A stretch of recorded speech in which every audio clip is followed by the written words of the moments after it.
শেখ হাসিনার সুরে কথা বলছে অন্তর্বর্তী সরকার, বললেন আমির খসরু। অন্তর্বর্তী সরকারও এখন শেখ হাসিনার সুরে কথা বলছে বলে মন্তব্য করেছেন বিএনপির স্থায়ী কমিটির সদস্য আমির খসরু মাহমুদ চৌধুরী।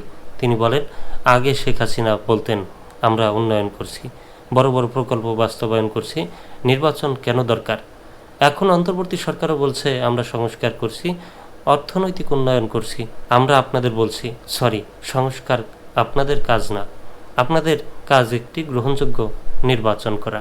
তিনি শুক্রবার 28 মার্চ বিকেলে চট্টগ্রাম ক্লাবে চট্টগ্রামের কর্মরত সাংবাদিকদের সম্মানে আয়োজিত এক ইফতার মাহফিলে এসব কথা বলেন।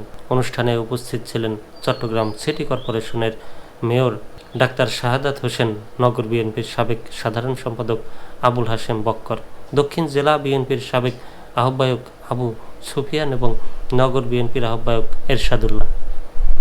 গণতান্ত্রিক অর্ডার ফিরিয়ে আনার চেষ্টা ব্যর্থ করতে ষড়যন্ত্র চলছে বলে মন্তব্য করে আমির খসরু বলেন, গণতান্ত্রিক অর্ডার ফিরিয়ে এনে বাংলাদেশের মানুষের সাংবিধানিক রাজনৈতিক অধিকার ফিরিয়ে দেওয়াই এখন একমাত্র পথ। আর তার বাহক হচ্ছে দেশের জনগণের ভোটে একটি নির্বাচিত সরকার গঠন করা, যারা জনগণের কাছে দায়বদ্ধ থাকবে, জবাবদিহিতা থাকবে। সেই গণতান্ত্রিক অর্ডার ফিরিয়ে আনার ক্ষেত্রে এবং নির্বাচনের ক্ষেত্রে যেই সমস্ত ষড়যন্ত্র করার চেষ্টা করা হচ্ছে, দেশের জনগণ তা মেনে নেবে না।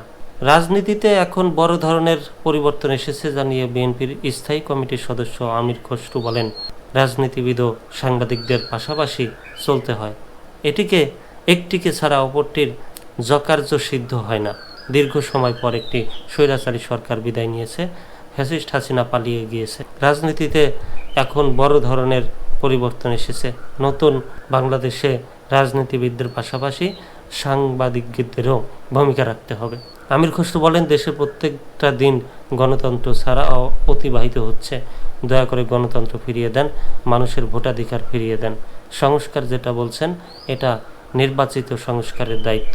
জনগণের ভোটে নির্বাচিত সরকার যাবতীয় সংস্কার করবে।